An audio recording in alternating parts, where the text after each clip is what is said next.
रूस में वैगनर समूह के विद्रोह के बाद हालात बेकाबू हो गए थे, लेकिन अब ये बगावत थम गई।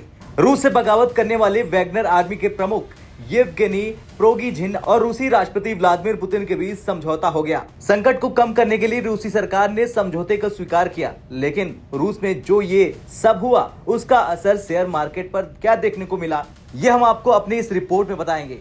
इसके लिए भारत तक ने IIFL सिक्योरिटीज के वाइस प्रेसिडेंट से बात की और जाना कि रूस में इस इंटरनल फाइट का असर शेयर मार्केट पर क्या हो सकता है। तो सुनिए क्या कह रहे हैं IIFL सिक्योरिटी के वाइस प्रेसिडेंट अनुज गुप्ता।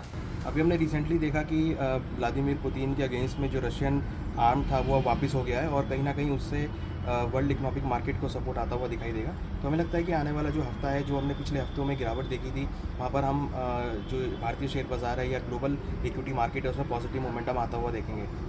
अगर हम बात करें निफ्टी के लेवल्स की तो 18,400 काफ़ी स्ट्रॉन्ग सपोर्ट मार्केट ने लिया है और ऊपर में करीबन 18,900 का रेजिस्टेंस है। तो कहीं ना कहीं मोमेंटम हमें लगता है कि इस हफ्ते पॉजिटिव रहेगा और हमें लगता है कि जल्दी ही निफ्टी अपने हाइस को बनाता हुआ दिखाई देगा। तो ये जो आर्म्ड वापस हुई है, इससे काफ़ी हद तक ग्लोबल मार्केट में पॉजिटिव इंपैक्ट जाएगा और उससे हम देखेंगे ग्लोबल इक्विटी मार्केट जो करेक्शन की तरफ थी पॉजिटिव होती हुई दिखाई देगी। दूसरी तरफ अगर हम कमोडिटी साइड बात करें तो अगेन हम देखेंगे क्रूड की डिमांड बढ़ती हुई दिखाई देगी, क्रूड के भाव ऊपर आते हुए दिखाई देंगे। हमें लगता है जल्दी ही क्रूड के भाव ऊपर में $78 से लेकर $80 तक जा सकते हैं। साथ में गोल्ड की एक डिमांड जो है वो यहाँ पर आती हुई दिखाई देगी और हमें लगता है कि पिछले हफ्ते जो हमने गोल्ड में गिरावट देखी थी वो इस हफ्ते आने वाले दिनों में पॉजिटिव हो सकती है और गोल्ड के भाव अगेन $1950 से लेकर $1970 तक के लेवल को टेस्ट कर सकते हैं। तो हमें लगता है कि आने वाले हफ्ते में जो ये स्टेप हुआ है, जो आर्म फोर्स वापस हुई हैं, उससे काफ़ी हद तक शेयर बाजार में, कमोडिटी बाजार में रंगत लौटती हुई नजर आएगी। अब अगर विशेषज्ञ अनुज गुप्ता की राय को माने तो रूस में विद्रोह का संकट टलना बाजार के लिए पॉजिटिव खबर है। निफ्टी पर 18,400 का सपोर्ट और 18,900 का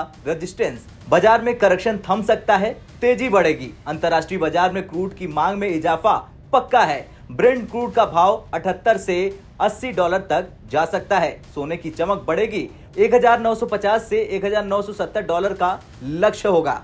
बगावत की बात करें तो शुरुआत में वैगनर सेना मॉस्को पर कब्जा करने के इरादे से आगे बढ़ी रही थी कि तभी सरकार और निजी सेना के बीच समझौता हो गया। समझौते के तहत वैगनर सेना के प्रमुख येवगेनी के खिलाफ विद्रोह के आपराधिक मामले भी वापस ले लिए जाएंगे और सैनिकों पर मुकदमा नहीं चलेगा। समझौते के बाद वैगनर सेना के प्रमुख ने कहा कि खून खराबा रोकने के लिए हमने फैसला लिया है कि हमारे सभी साथी मॉस्को की ओर न जाकर अब वापस फील्ड कैंप की ओर जाएंगे। समझौते में अहम भूमिका बेलारूस के राष्ट्रपति ने निभाई, जिन्होंने वैगनर समूह के चीफ से बातचीत की। रूसी राष्ट्रपति पुतिन की सख्ती के बाद वैगनर चीफ को अपनी सेना और टैंकों को पीछे मोड़ना पड़ा।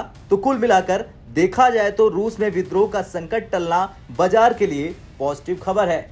आपका क्या कहना है इस रिपोर्ट को लेकर कमेंट कर जरूर बताएं। ब्यूरो रिपोर्ट, भारत तक।